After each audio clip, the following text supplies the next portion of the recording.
Vectors, generally there are two types of physical quantities, scalar quantities and vector quantities. The scalar quantity will have only magnitude, they will not have any direction, whereas vector quantities have both magnitude and direction, and also they will be obeying the laws of vector addition. So write down scalar quantity, लिख लो पहले. First you write down scalar quantities. Physical quantities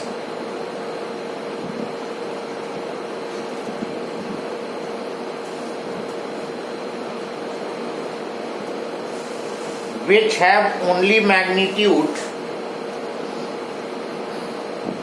and no direction. Physical quantities which have only magnitude and no direction are called scalar quantities.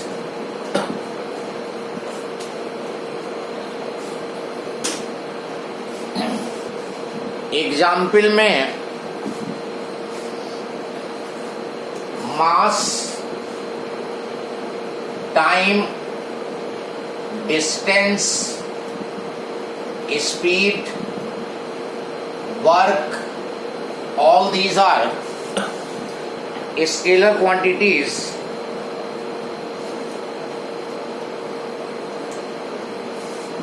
Density, pressure, ये सब scalar quantities हैं. They will have only magnitude, no direction. And then second type, write down vector quantities. The quantities which have both magnitude and direction and obey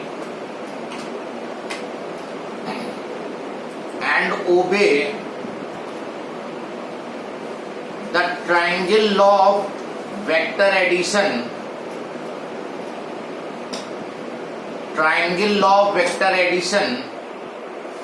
or parallelogram law of vector addition.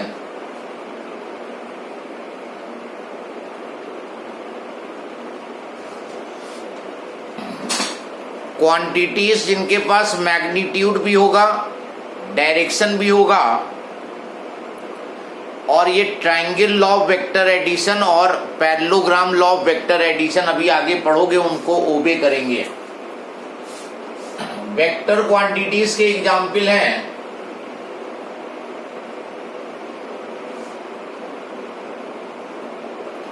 Displacement, velocity, acceleration, force, torque.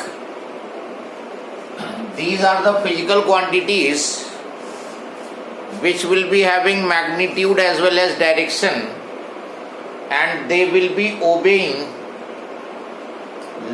triangle law of vector addition or parallelogram law of vector addition. Now area is which type of physical quantity? Area, scalar. Area लगता है scalar, लेकिन area will be a vector quantity. Area जो है vector quantity होगी, क्योंकि ये rules को, vector के रूल्स को फॉलो करेगा. और जब वेक्टर है तो तुम्हें डायरेक्शन देना पड़ेगा. जैसे ये मान लो ये कोई एरिया है, तो एरिया का डायरेक्शन आउटवर्ड ड्रॉन नॉर्मल लिया जाता है। ये पेन जो है इस प्लेन ऑफ एरिया के परपेंडिकुलर है, तो ये आउटवर्ड ड्रॉन नॉर्मल, ये जो पेन का डायरेक्शन है that is the direction for area. आगे जब कभी भी एरिया आएगा तो हम इसका डायरेक्शन ऐसे ही लेंगे। जैसे मान लो ये सिलेंडर है तुम्हारे पास, तो सिलेंडर में 3 फेस हैं। एक तो ये कर्व फेस है, दूसरा ये सर्कुलर फेस है, और ये सर्कुलर फेस है। तो इस सर्कुलर फेस का ये जो एरिया दिख रहा है तुम्हें, इसका डायरेक्शन ये लोगे। कर्व सरफेस का यहाँ पे डायरेक्शन ये होगा, यहाँ पे डायरेक्शन ये होगा, यहाँ पे डायरेक्शन ये होगा, और इस वाले सरफेस का ये डायरेक्शन होगा। तो in this way you take the direction for area. तो एरिया जो है which appears to be scalar quantity is actually vector quantity. Now current is which type of physical quantity? Current,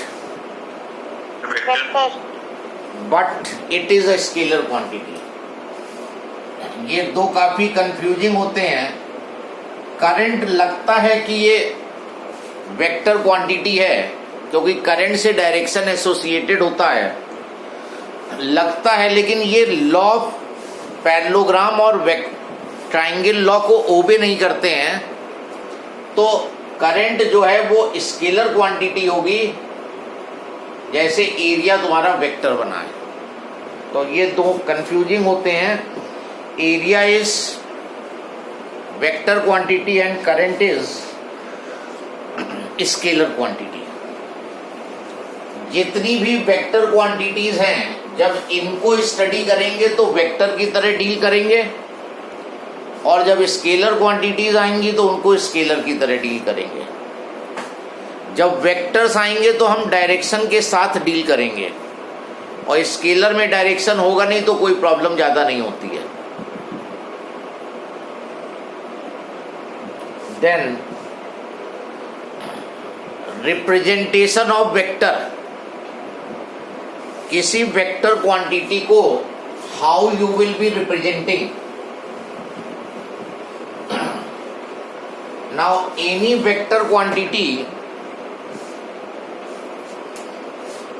that will be represented by putting arrow over it। जो भी vector quantity है, जब भी तुम्हें vector quantity को represent करना होगा तो उसके सिंबल के ऊपर एरो लगा दोगे, and this arrow shows that the quantity is a vector quantity. अच्छा, मान लो ये वेक्टर ए जो है 30 न्यूटन नॉर्थ है, तो ये जो 30 न्यूटन है this is the magnitude of vector, और ये जो नॉर्थ है this will be the direction. Vector quantity है, so it will have both magnitude and direction.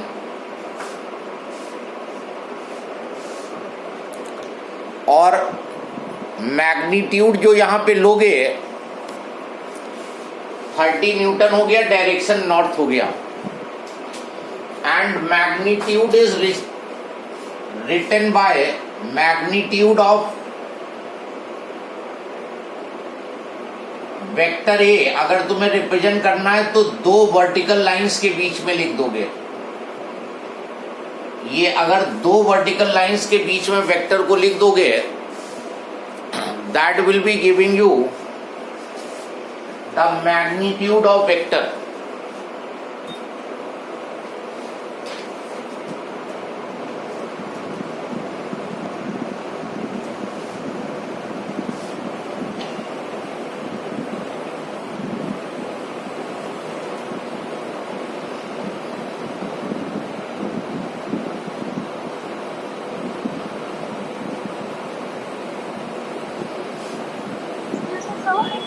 Yes. So class at 5 is for which batch?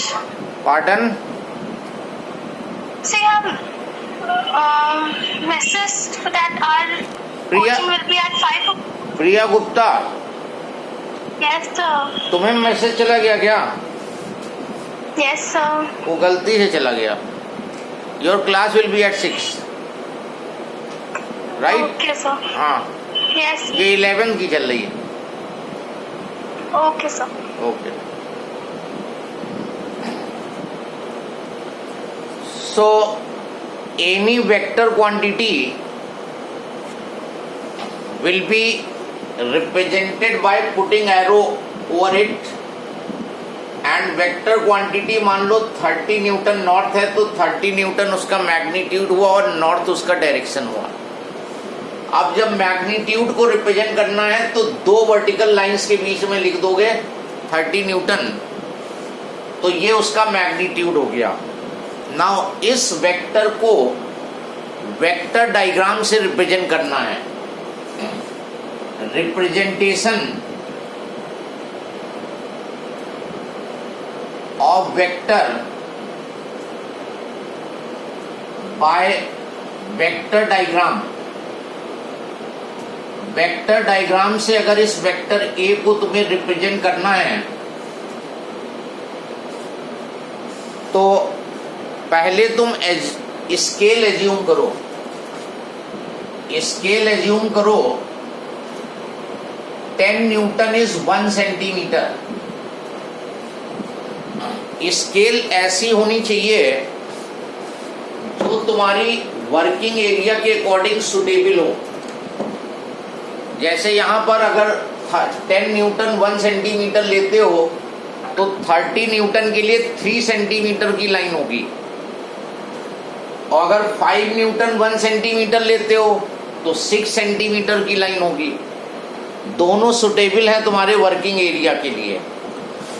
लेकिन अगर तुमने यहाँ पर स्केल ले लिया 1 Newton is 1 centimetre, 1 Newton is 1 centimetre, 1 Newton को 1 centimetre ले लोगे तो ये 30 न्यूटन दिखाने के लिए 30 सेंटीमीटर की लाइन होगी, और 30 सेंटीमीटर ये पूरी स्केल होती है, बड़ी स्केल. तो इतनी बड़ी लाइन तुम ड्रॉ नहीं कर पाओगे अपनी नोटबुक पे. या तुमने कहा कि हम 100 न्यूटन इज 1 सेंटीमीटर लेंगे तो ये 0.33 सेंटीमीटर की लाइन होगी. That will be very small. So according to working area scale होनी चाहिए. और डायरेक्शन के लिए ये स्टैंडर्ड डायरेक्शन है नॉर्थ साउथ वेस्ट ईस्ट. ये ज्योग्राफी में तुमने पढ़ा होगा, these are the standard direction north south west east. तो अब इस वेक्टर को तुम्हें रिप्रेजेंट करना है वेक्टर डायग्राम बना के. तो तुमने पहले स्केल एज्यूम कर ली डायरेक्शन. अब ये 30 न्यूटन नॉर्थ है तो इसके स्केल के अकॉर्डिंग लाइन 3 सेंटीमीटर की हुई, तो एक 3 सेंटीमीटर की लाइन नॉर्थ की तरफ पॉइंट करते हुए ड्रॉ करो. एग्जैक्टली 3 सेंटीमीटर होना चाहिए ये, ना 3 से कम ना 3 से ज्यादा. और नॉर्थ डायरेक्शन है तो नॉर्थ की तरफ एरो पुट कर दोगे, और ये स्टार्टिंग पॉइंट है इसका. This will be known as head of the vector and this will be known as tail of the vector. इसको हेड बोलोगे और इसको टेल बोलोगे.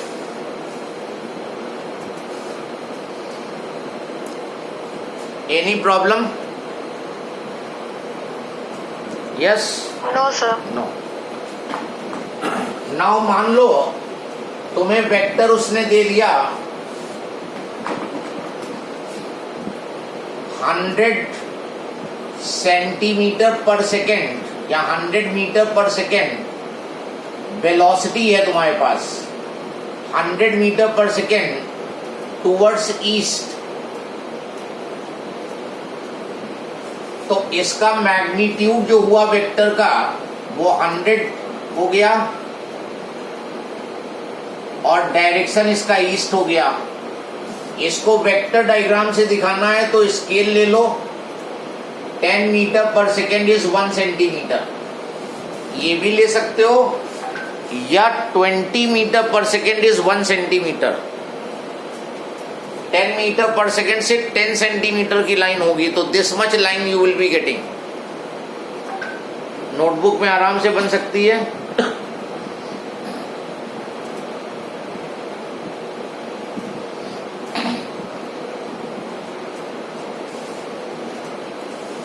एंड ये तुम्हारा डायरेक्शन हो गया north south west east.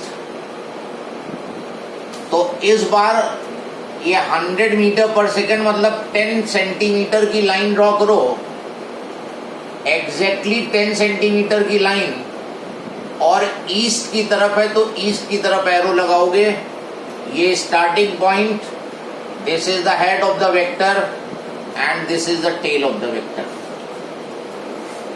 In this way you will be representing the vector by vector diagram.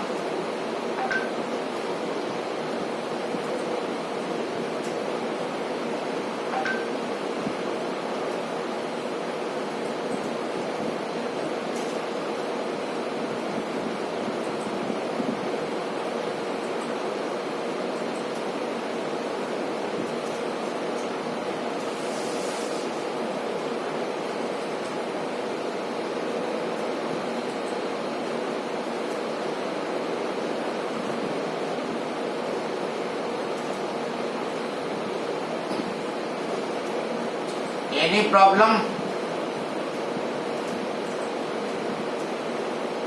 No, sir.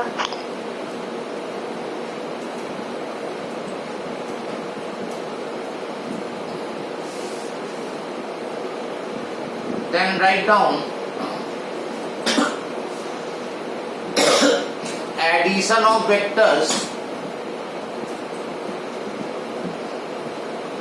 by vector diagram.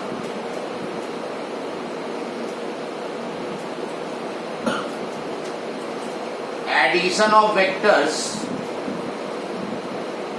by vector diagram.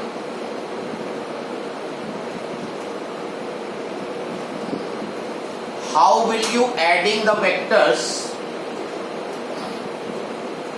by vector diagram method? Now there will be certain steps which you will follow and you will get the answer. First step, write down assume proper scale and direction. Assume proper scale and direction.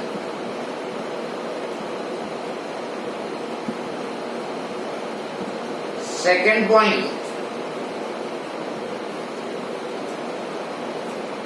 draw any one of the given vector. Draw any one of the given vector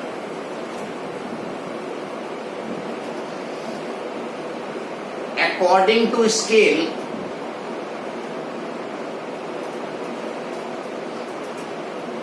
in the given direction.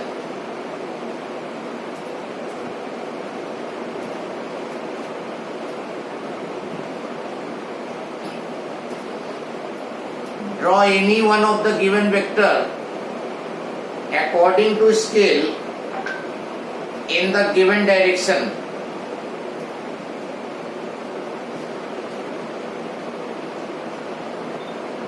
Next point, from the head of the first vector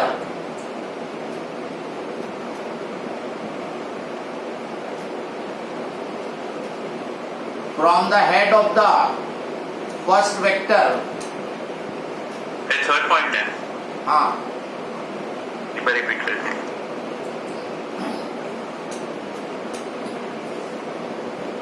from the head of the given vector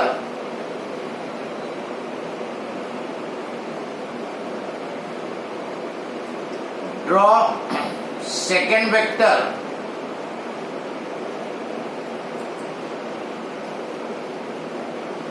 according to scale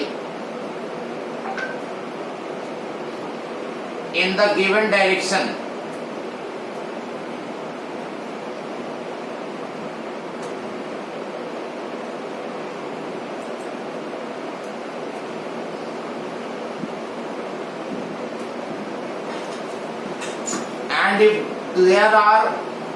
and if there are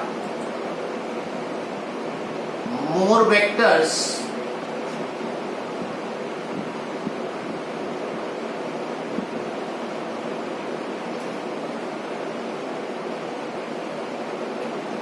then continue this step.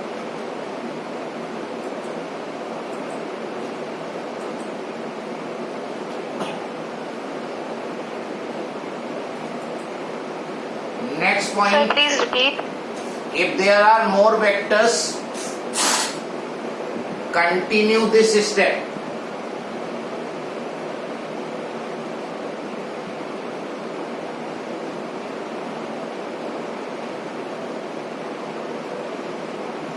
Next point,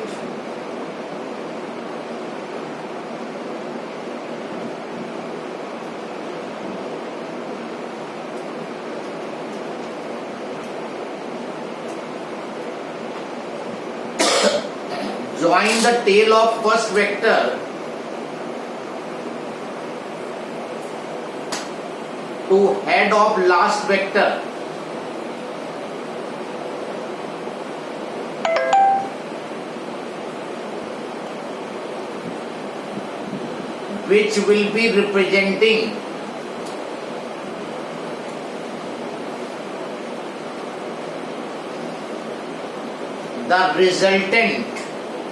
Which will be representing the resultant, bracket में sum, SUM, bracket में sum, bracket close, of the vectors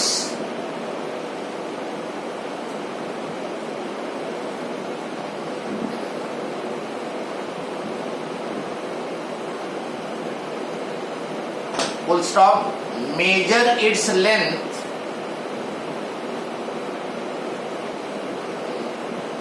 by the scale